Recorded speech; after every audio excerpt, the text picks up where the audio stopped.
marketer on LinkedIn for the APAC region, The next guest which is an entrepreneur crazy that has been disrupting the lead generation industry through the world's Nathanial largest Bibby is an entrepreneur disrupting the way businesses generate leads online. Joined by marketing consultant Nathanial Bibby of Bibby Consulting Group. Nathanial actually just won the best marketer on LinkedIn for the APAC. Social media marketing award last year was recognised by the industry as LinkedIn Marketer of the Year. His name's Nathanial Bibby, and he joins us now. How are you doing? I'm good. How are you? I'm very. What's up? What's cracking, everybody? Welcome to Monday Night Live. It's episode number 2 of series 2. Drop in the comments, say hello, and let me know where you're tuning in from. I'm going to make this particular session quite interactive. We're talking about my favorite topic tonight, lead generation. So this is an area which I've spent 25 years of my career dedicated to, and 12 years on LinkedIn for myself and clients. And it's an area which has changed a lot, especially in the last 2 years, which means I want to talk to you guys about it. So drop in the comments, say hello. I want to see who we've got on the live. It was a great episode last week for the first episode back. We had 118 people registered, 20 people showed up. So humble beginnings, but that's how things start. And as we build trust and build authority and add value, then we'll get more and more people along. So my next goal is to get to 50 people. Daniel, welcome from Berlin, Germany. Always fascinated to see where we're getting people tuning in from. We are live, by the way, on LinkedIn, Facebook, and YouTube. So if people want to join us from YouTube and watch from the couch, they've got the option to do that. And yeah, so actually I've invited quite a few guests on. So you'll notice that, hey, Clarence from your little town of Perth. Well, yes, we are from the little town of Perth, aren't we? Welcome, Clarence. Thank you for being here, mate. I really appreciate you showing the support. I mean, all of you guys for being here in the early days. It really does make a big difference, and I really appreciate it. Ahoy from Harrogate, UK. I don't know who that is. What's your name? I don't know why it's not showing up. And we've got Storm. She's already one of our regulars, 2 episodes back, and Storm has been at every single one. So thanks, Storm. Another one from Sydney. I assume that when it says LinkedIn user, it's because we haven't connected yet. So let's connect. sort that out. Hey, Amber, welcome from Cape Town. So yeah, Amber's one of the OG Monday Night Live participants. She's been on the show. She's participated plenty of times. We've got Gabor. There we go. Sorry, that's your name, isn't it? Yeah, okay. Thank you, Gabor. Gabor or Gabor? I'm sorry if I pronounced it wrong. Okay, so the other thing I'm going to ask you guys while you're active in the chat is, what's the biggest frustration that you have with lead generation? I'm curious. I did think originally of just doing like a lead generation masterclass and running through some slides with you, but I thought Monday Night Live, the format is really much more interactive than that. So I want you guys active in the chat, asking questions, driving the conversation. I've got a few notes here of what I want to talk about. There has been some changes in terms of lead generation, so I want to talk about the tactics, but first, I want to talk about the psychology behind sales and lead generation, because I think it's important to get that right. Most of the sales training that you see out there, and this applies to lead generation training as well, just the fact that it's called sales training, it kind of puts you in the psychology, which I don't think is absolutely a crucial bit for being successful at this. I think we need to stop focusing on selling, which is what we want to achieve and what our objective is, and actually shift our focus to serving and to adding value. Instead of selling to somebody, how about helping them buy? Because if somebody is looking around, let's say they're going to buy a car, right? They go to the car dealership. They're looking around at the cars. Of course, they want to buy a car, right? They just don't want to be sold to. So how are you going to help somebody, choose the right car, or find out, when the timing is going to be right, or sort their finance out for them? The only way that you can serve them really well and better than anyone else is to ask really good questions. So it's really important to approach sales and lead generation with curiosity rather than an agenda. Because people say to me sometimes, what happens if somebody doesn't reply to my message? What do I do? Do I follow up? And a lot of companies will follow up 7 times. I don't think it's important to focus on people that haven't replied or haven't even identified that they've got the problem that you solve yet. I think you start selling to people when they've done 2 things. They meet two criteria. One, they've expressed to you that they have the problem that you solve. So they might have the problem, but they need to tell you that they've got it, because therefore you know that they know that they've got the problem. That's the first thing. The second thing is you need to have permission to share your solution. So you need to get them to confirm that they have the problem that you solve, and you need permission to share how you can help them as well. So it's very difficult to do that in LinkedIn private messages, and you can do it, but it is easier if you're speaking to them on the phone. Why? Because you can ask them questions and drive the conversation. And so you only need to ask a few questions to find this out, right? You might build some rapport first, and then you might say, what's the biggest frustration you have? Or, if you're like me, I sell marketing services. Are you happy with the amount of leads that you're getting currently? How many are you getting? How many would you like to get? What's the impact of that? And then they're telling you that they've got, if they answer those questions how you'd expect them to, they're going to tell you they've got a problem with lead generation. And you just say, that's interesting. This is what I've been working on for the last 10 years, helping people solve this problem. Would you like to know more about how I can help you? Then you've got them to tell you the problem, and you've got permission to share your solution. And you just did it by asking questions. At this stage, you haven't actually told them anything or done any selling. But what will make a big difference to those conversations is if you build a personal brand first, and you don't have to build a personal brand. It's just going to make those conversations so much easier. All righty. Belinda, thank you for being here on the sunny coast while trying to multitask with kids. Well, that's a challenge, isn't it? I know what that's like. Clarence has dropped a few comments. Not directly lead generation, but personal content. Yeah. I mean, it all ties in with each other, right? I think that what we need to focus on overall when it comes to sales, marketing, and lead generation is building relationships with people. A lot of marketing agencies and marketing blogs will teach you to measure your followers and how many likes you get and how many comments and how many views or how many responses to your messages you get.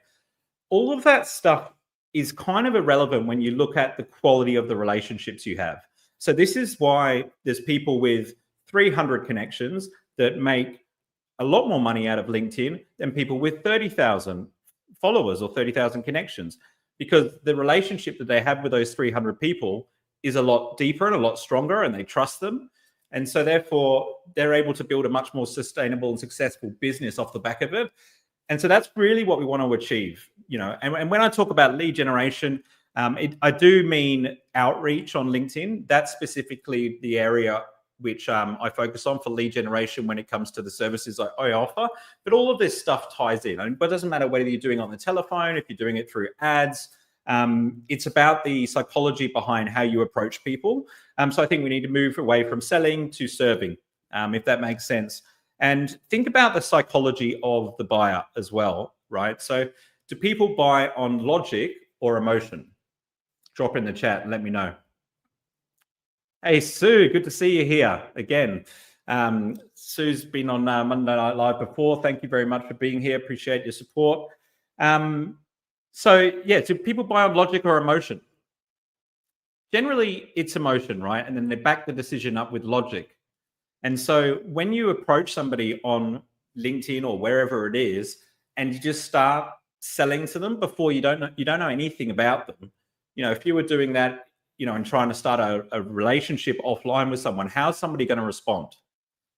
So all you've got to do is to start the relationship off on the right foot, is to actually show interest in the other person. And you can show interest in them professionally. You could ask them how their year's going. Just start a conversation. You'll notice that the LinkedIn inbox is not like it used to be. So we used to treat LinkedIn a little bit like email messages to each other. Someone would send a message, and then maybe a week later, someone would send a message back, and it'd be like, "Hi, Nathaniel, kind regards, whoever, right? So it'd be structured a little bit like an email. We'd keep them short, but these days it's transitioned more into a social media site, and it's more like a chat, right? So one message is, to be honest, I've been preaching this for the last 11 years, to send one message, one shot, one kill. And since December, I've been trialing different approach and taking more of a chat-based approach. And I'm not sending lots of long messages, but it's more so like, you know, a short 1 or 2 lines, then following up, and then following up, and then you sort of, you know, so it's not just one shot, one kill, which makes it more difficult to manage, for our clients. But it's the psychology of emotion, right? So approaching people the right way. The problem is, well, it's not a problem, it's actually an opportunity, is that people are getting bombarded with people trying to sell them stuff. So in order to break through the noise, you just got to not do that. And they won't actually think that you're selling to them at all. So if I said to you, if I send you a connection request and said, oh, I see you're in the marketing industry, you got a fascinating background, and I saw a couple of your posts, and let's just go back a step. Perhaps I even commented on a couple of their posts. Wow, the conversion rate will go through the roof when I send the invitation. In fact, we tried this with a client. We were sending invitations on behalf of the client, and they were getting about a 35% conversion rate, which is above average, but it's not really up to my standards. And so I said, okay, let's just start engaging a little bit with these prospects' posts before we send the connection request. From 35% to 88% conversion rate from the invitation. Now, if you go from 35% to 88%, which is more than double the conversion rate, that means you get double the new connections, double the leads, at the bottom of the funnel. So it just improves everything just by doing a couple small pieces in advance by commenting on their stuff. And of course, it has to be a thoughtful comment. It's really important that when you are doing this, I'd much rather you only comment on 5 people's posts than 50, but make it really thoughtful. So think about what they've said, share some insights, what you like, some inspiration, like inspirational quotes or something like that, if they're applicable, are perfect. They drive an emotional response. If you can add something to what they've posted about, that's even better, right? Because what we're doing then is we're not just commenting for the author who we're trying to connect with and all that stuff. We're actually commenting for his audience as well, by adding some value. And therefore, you're seen as an expert by everyone that sees that comment. And if it's somebody that gets a lot of engagement and they've got 50 or 100 comments, you're actually getting quite a lot of visibility. And if you do that on 5 posts a day, it's equivalent of doing 5 posts in a day. But with the LinkedIn algorithm, you really don't want to post more than once.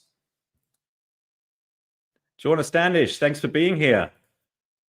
Hey, Mr. Richards from the Philippines. How you doing? Hey, Paula, sorry, nice to see you. Sorry about my pronunciation of names, guys.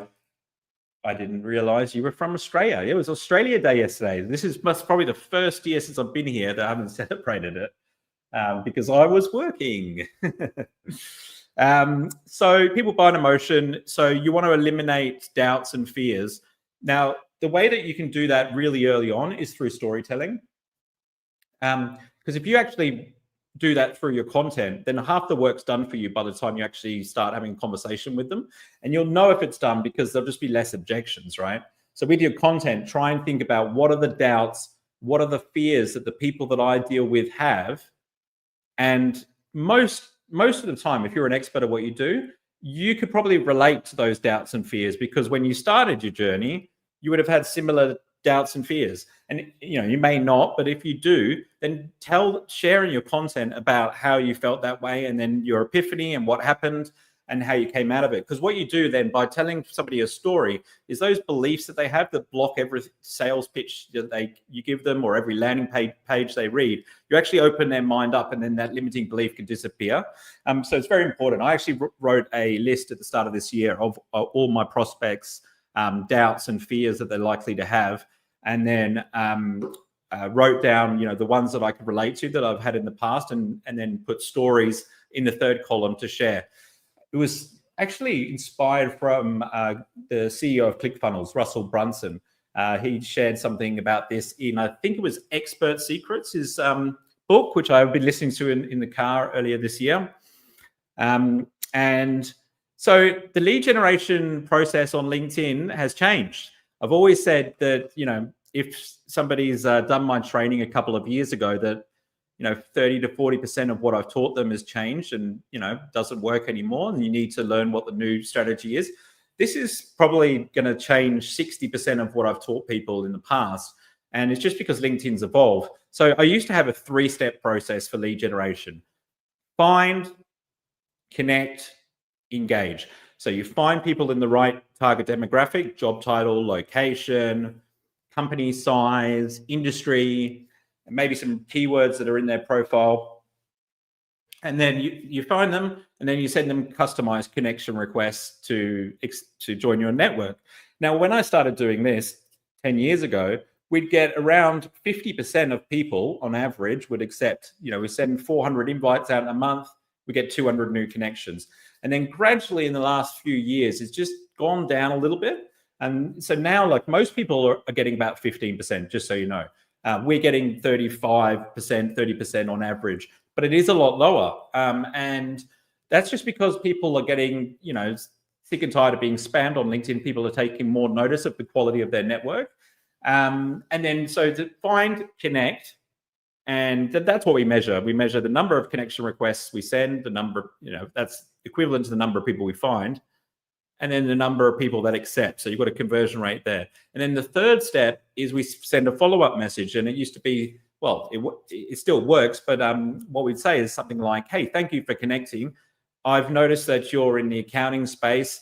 I do a lot of work with accounting companies. I'd love to find out more about what you do. Do you have a spare 15 minutes this week to have an intro call? And we'd get, sometimes we would get 15% conversion rate, depending on the industry. Sometimes we get as high as 40%, if somebody's got a really good personal brand. And so that would be enough to generate, 20 to 50 leads a month for a business.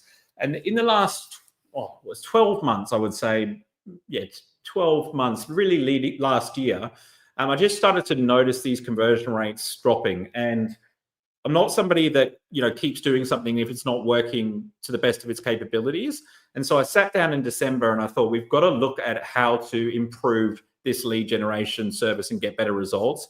And I tried lots of different things. I even hired, would you believe it, a LinkedIn coach to coach the LinkedIn coach. I employed some services from a really well-known LinkedIn creator in Bosnia. And I've just got feedback from all around the world from different people who know a lot about lead generation and LinkedIn.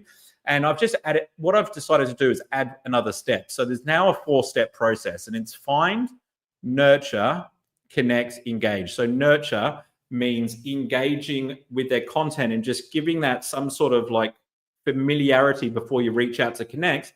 And you at least double your conversion rate when you send the invitation. But not only that, I've also noticed that when you send follow-up messages, it improves your conversion there as well, just because you started the relationship already on the right foot. Your LinkedIn network is your net worth.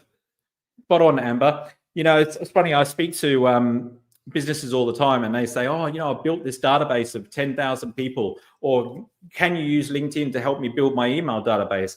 But most people don't realize 30% of emails change every year. So if you've got 10,000 people on your email database, it's 7,000 next year, and then it goes down and down and down. And Amber's, hit the nail on the head here, because your LinkedIn network's always there. Doesn't matter if they change emails. They're always, they're going to be connected with you on the basis you don't piss them off, right? So I think your LinkedIn network is a lot more valuable than an email database. I mean, it definitely is. And so I think that it's really powerful, and you should focus on the quality of your network. So when you're commenting, when you're doing that nurture stage, it is time consuming. That's the first objection people will give me, which is, why we offer it to clients, but it does mean we have to charge for it. It is time consuming. It's not like you can use AI to do this, not thoughtfully. And look, you might be able to get away with it sometimes, but the minute they make a mistake, you're ruining your personal brand. And it's really important. I'd much rather you did 5 comments than 50 comments and just do them thoughtfully. But it's a practice. And, we talked about commenting last week. For those of you that were there, I sort of suggested that you do 50 to 100 comments between last week's Monday Night Live and this week's Monday Night Live, and just share with us how many profile views you got. Because what you'll notice is the profile views go up substantially when you're active in the comments. And one extra thing which I'll share with you, which I think is important to note as well, not just commenting on other people's posts, but also like sending DMs and stuff, sending messages. So that, the next stage, which is the engage stage, it will help the visibility of your content. Just the fact that you're having these conversations, whether it's in the feed or in your inbox, tells LinkedIn that those people who are applying to you and seeing your comment are interested in what you have to say, and vice versa. So just, on the fact that you're having a conversation with somebody privately or, commenting on their post and they're replying to you, it's actually a good chance that, when you do post, they're going to see your content in their newsfeed. So that's a great way to boost your content. If you're not getting enough views on your content, I would be focusing on being more active in the comments, finding people that are in your target demographic and commenting on their posts, connecting with them and sending private messages, that you get replies from. So not selling them straight away.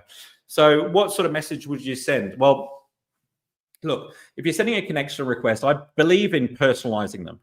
It is true that, we've done some tests and a lot of other people have, and they say, oh, look, we get the same conversion rate when we, customize the invitation as when we don't.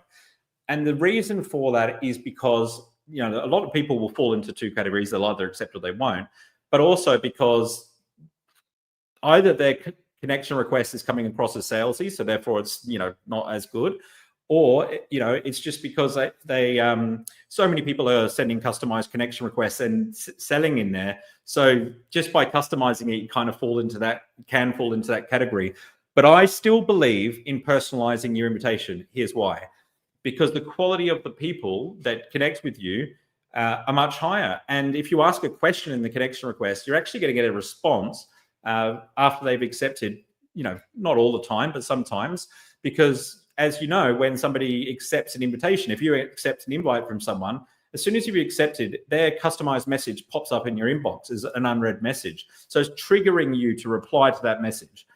So I think you customize it, but you just don't focus on selling. You show interest in them, which is really easy to do if you've engaged on their content. If you've commented on their post, you can say, oh, by the way, that post meant something to me. Here's why. And, I look forward to hearing more about, look forward to hearing more from you. Sorry. And, people take the time to post content. They want engagement and they want people to look at it, and you're serving both those needs. And so you build rapport straight away. Mike, you made it. Yes. I wasn't sure if you'd come. Mike from Glide Agency is here. Hey, Sabine, how you doing? From France. People from all over, hey? See, I'll tell you what, this week with we've only had 50 or so register, but I think there's a lot more people actually here on the live. So it's fantastic. It's a credit to you guys. I really appreciate you being here. It's only going to get better from here. And I am going to move on to, we'll talk about the messaging. So what do you say in the message? Well, it depends on your style, but if you said something like, hey, thanks for connecting. How's your year looking? Or how's business going? That's a great way to start a conversation. I mean, and also you got to remember, if your profile looks good and you're confident and you're showing authority, you don't really need to explain too much about why you're reaching out or why you're asking a question. Because if people are curious, they'll click on your name and read your profile. And on the basis you've got, professional headshot, a headline that doesn't have rocket ships in it and look really salesy. I apologize if any of you do have rocket ships. I'm just joking, but, just doesn't, look like a salesperson, it has to look professional. And a cover photo, background photo, because again, people buy an emotion, not logic. That helps build your credibility as well. Make use of that space, because the people that will see that background photo are the people that land on your profile. They'll see your photo and headline everywhere else, in the inbox, when you're posting, but when they land on your profile, the first thing they're going to see is that background photo. So because people are slightly further down the customer journey, that's where you want to build credibility and build a bit of trust. So lots of ways you can do that. You can put testimonials, you can put awards, pictures of you, engaging with clients, speaking, have your unique value proposition clearly, laid out there. Use Canva to create these, by the way. You don't need to create them professionally. You'll notice on a mobile device that when you look at profiles now, they have the option to create banners. So 6 background photos rotating. So, given that 88% of people are browsing LinkedIn's feed on their mobile phone, it's something worth looking at.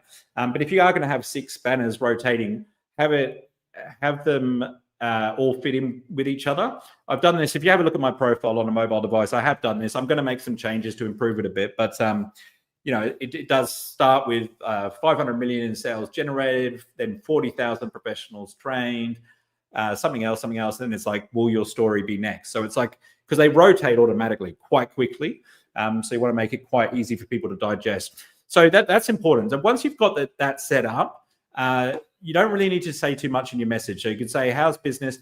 What people come back with and say, they'll say, good, how's it for you? And you say, well, look, for me, I'm really excited. Let's say they're in the accounting industry. For me, I'm really excited because we're growing our services in the accounting space. By the way, do you do any marketing on LinkedIn? For example, like depending on what your service is or whatever. And I'm moving that conversation pretty quickly into, I'm just curious, like, are you doing anything in here? Is this something that's of interest to you? And if they show any sign of interest whatsoever, then I suggest hopping onto a 15-minute call and just keeping it for 10, 15 minutes. And what I would suggest as well, and this is contradictory to what I've done in the past, is instead of like, if you've got a personal brand and a lot of influence, sure, send them a calendar invite. But otherwise, I would just say, hey, I'd love to dive deeper into this. What's the best number to reach you on?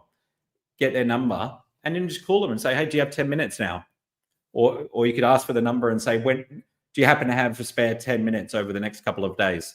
So you're being really respectful of their time. Only do 10 or 15 minutes just to, you move the conversation off of LinkedIn, ask them a couple of questions to find out if they've got the problem you solve. And then also saying, hey, I know we're only on the call for 10 minutes today. Would you like to know more about how I can help you? If so, let's schedule a time when we can put, aside 20 minutes or half an hour, whatever it's going to take to go through it together. And I can show you some examples of what we've done in the past. You'll find that will work a lot better than the old ways of doing things. So I am approaching every one of these conversations with curiosity, which means that when I get an objection, it doesn't faze me. Like if somebody says, no, not interested, I'm like, oh, cool, no worries, have a good day. If somebody says, what's your price? I'm like, oh, I don't even know if I can help this person first.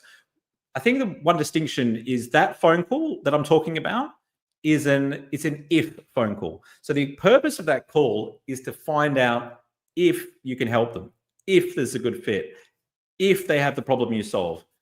If they meet all that criteria and they do have the problem you solve and they've got the budget, then you have the what call or the how call, where you're explaining, exactly what the solution is. You don't want to be going into it straight away. You can share with them your price. You say, oh, look, I don't think you should avoid their questions. You can say, look, our prices range from, and this is true, my prices range from $500 up to $10,000. But it's customized for each individual, and I'd have to find out more before I can quote your price. Sometimes people say, can you just send me over your proposal now? And I just say, no, I can't. I've got to do the if call first. So yeah, approach it with curiosity, then objections won't be too difficult to handle. Sometimes they're just testing you to see if you're, trying to sell to them or if you actually care. You'll notice a lot of people do this on LinkedIn. So yeah, that's what I would focus on next. By the way, guys, be quiet in the chat, drop in some questions. If you've got questions, this is a good opportunity if you're doing LinkedIn lead generation or lead generation on other platforms, it's a good opportunity to get some feedback on what you're doing.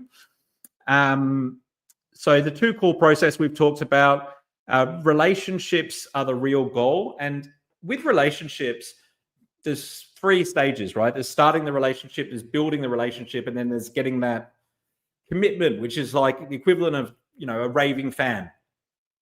So just think about where you are in the relationship stage and focus on building that. Focus on building the relationship at every stage, and you'll win. The more relationships, the better quality relationships you have, the more sales you'll make. It's just a matter of fine-tuning your communication skills. Any questions, drop them in the chat, guys. I'm going to just bring up a couple of slides to share with you here. And I also want to know your biggest challenge with lead generation, guys.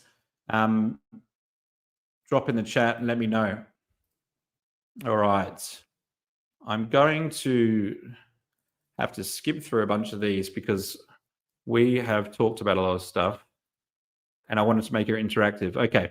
All right. I'm going to show you a couple of examples, right? So this is Maureen Lee from Singapore. Maureen said to me, Nathaniel, it's a shame that LinkedIn doesn't work for B2C because she sells Australian real estate to people who live in Singapore.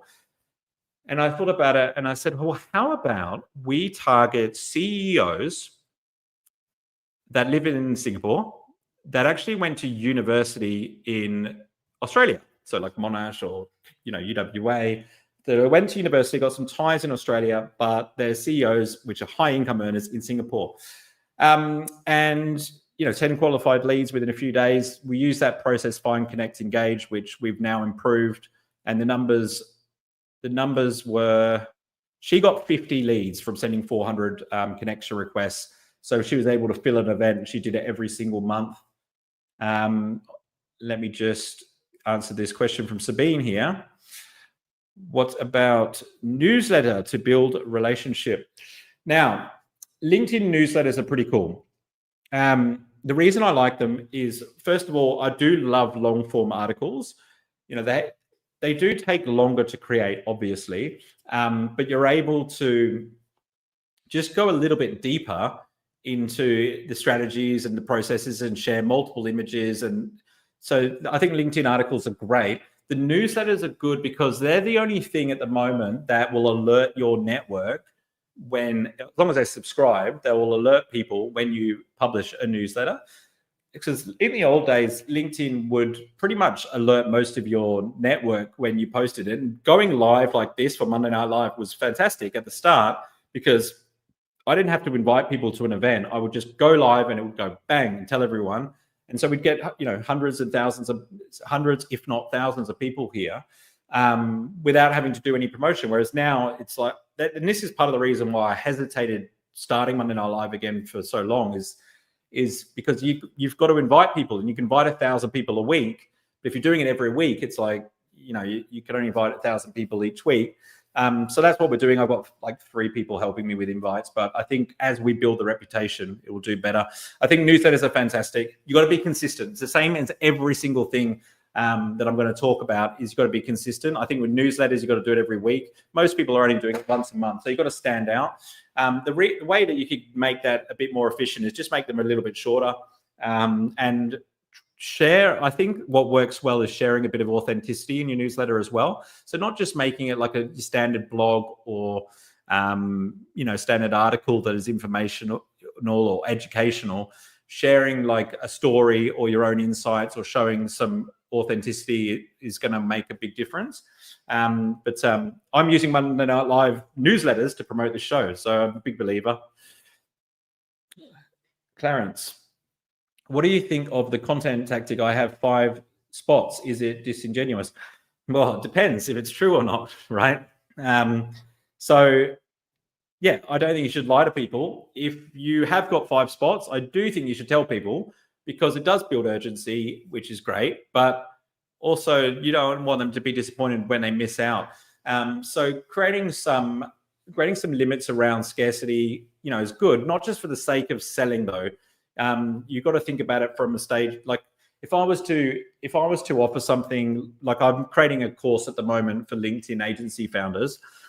I'm only going to accept 20 people in the course, and I may open the doors again in 6 months. But because it's the first time I'm offering it, I don't want too many people there yet. I want 20 people, and we can fine tune it and improve it from there. So look, I don't think you should lie to customers, and a lot of people do. And I know where you're coming from with this. There's a guy which is on YouTube, which I won't mention, that get emails from him all the time. Oh, this sale's going to end tomorrow. You got to be quick. And then 2 days later, it's like, we've extended the sale. And then 3 days later, and it's just nonsense. So make it real if you're going to do it. Daniel, thanks for being here, mate.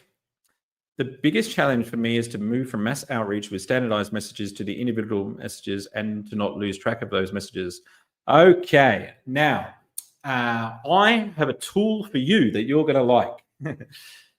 Check out Kondo, trykondo.com, I believe. Is it trykondo? I think it is.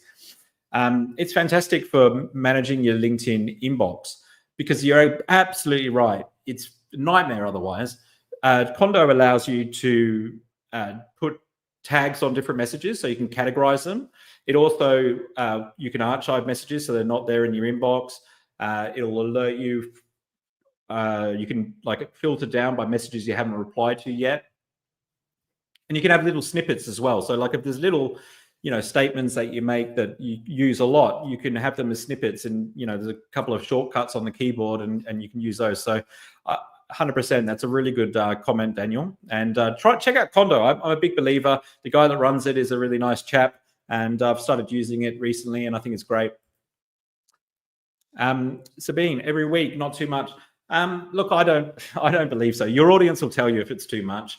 I don't think it's too much. If you keep them focused on one key area and they're getting value out of it, I don't think I think a week is good. You got to remember, people are getting bombarded these days with messages, and then not necessarily going to consume every piece of content thoughtfully. They're going to get distracted. Keeping top of mind, keeping in front of them. I think weekly is a great way for you to build up that relationship and repetition. The only reason I would not do weekly is just if it's too much for you to manage ongoing consistently. If every fortnight is more manageable, I completely understand that. But you want to be consistent with it. So yeah, that's my thoughts on it. But yeah, some good questions, guys. Thanks for dropping those in, and let me know if you've got any more. I will bring back my little slide deck here and show you a couple more. This is Clarity Interiors. They do commercial fit outs for businesses. 241 invitations sent, 183 new connections. Sent them all a message, 75 leads. Now, this was 7 years ago, I think. The conversion rate is fantastic, 75%, and then 41%, to leads for commercial fit outs. It's fantastic. He was getting 2 or 3 appointments a day. And I'm excited because now we're moving back to these numbers, right? With the strategy of relationship building, having those conversations, engaging people, in the comments. Thanks, Sabine. Yeah, I mean, this is why I'm doing this weekly. People say, why are you doing it weekly? You'll notice nobody else on LinkedIn is doing a weekly show, right? Well, no one that I know of. Why? Because of this whole thing. You've got to invite people to attend.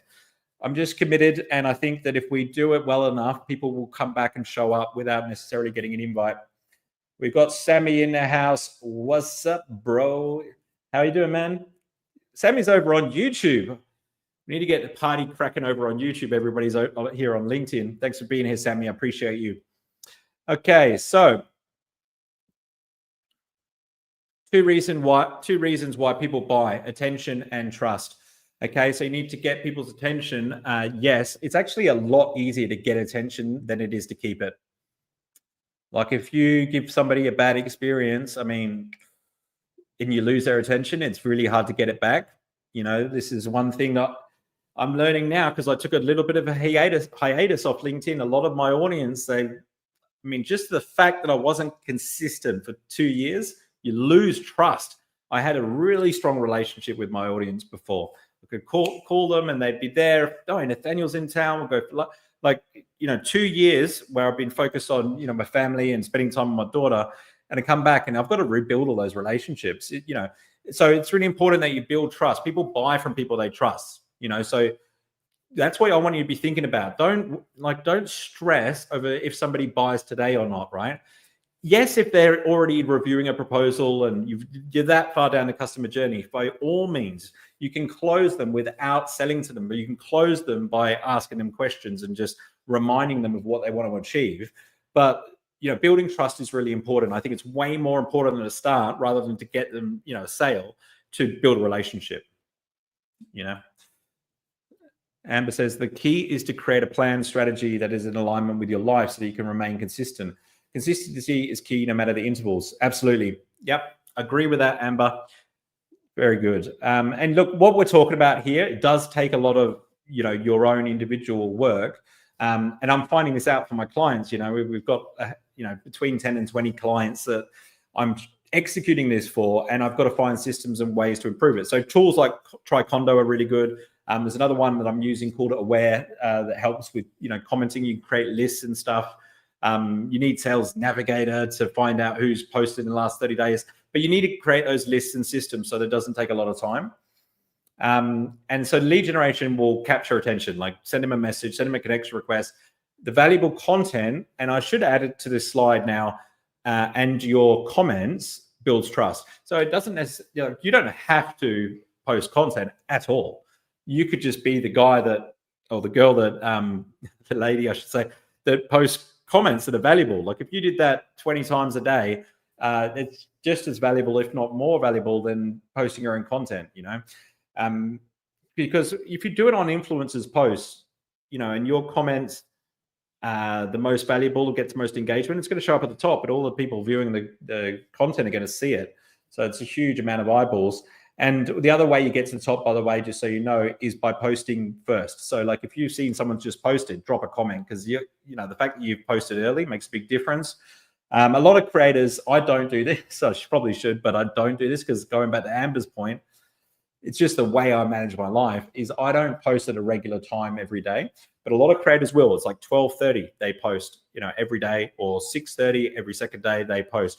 And so what that does is their audience will know that they're posting. And some people who are using this strategy to comment on influencers' posts will set a calendar reminder to go there and engage on the content straight away so that they get towards the top. It's a fantastic strategy to use. So posting it, the same time each day is valuable.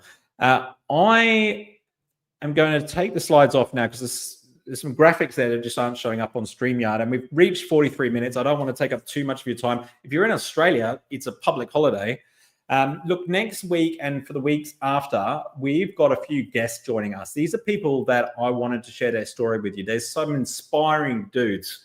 Next week is Neil Gibb. Neil, look, when I first met Neil, he came along to one of my events to learn about content, and he was asking all these questions, putting his hand up, and he just moved into business. He just started his business, and doing investment properties, HMO, where you rent out rooms to individuals. And I tell you what, he's just grown and grown. He's winning awards. He's making a fortune for himself and his clients. And he started a podcast right after he came to the event called the Perth Entrepreneurs Podcast, and now he has the HMO podcast. Anyway, his story is so inspiring, so I wanted to share that with you guys. So that's next week, and then I've got Scott Eddy, who's like the number 11 most influential person in the hospitality world, like across every platform, Twitter, Instagram, you name it. So this guy gets sponsored to go around the world first class on Singapore Airlines, to go to 5-star hotels and eat at awesome restaurants. Just to post about it. And he's got a media agency as well. What a cool dude. But what I like about Scott is he's been doing this so long. I remember when I first met Scott, when I was living in Phuket selling real estate, and he's always on his phone, like posting on Twitter. I'm like, what are you doing, dude? And it took me a couple of years to understand the power of social media, but Scott was one of the first guys that opened my eyes to it. So he's coming on. And then what I want to do as well is get you guys involved in Monday Night Live. So I would love to have some of you come on the feed and ask a question, and we'll just, give yourself a bit of an introduction as well. It's an opportunity to be on the live and to get a little bit of exposure, but also to ask a question and get some coaching. So if you would like to do that, send me a DM on LinkedIn. I'll let you know when the next opportunity is going to be. We may even do a couple like before or after the interview next week. We'll see. So before we wrap up, just got a question from Sammy here. Let me address this. Oh, Amber, Mr. Scott Eddy is the best.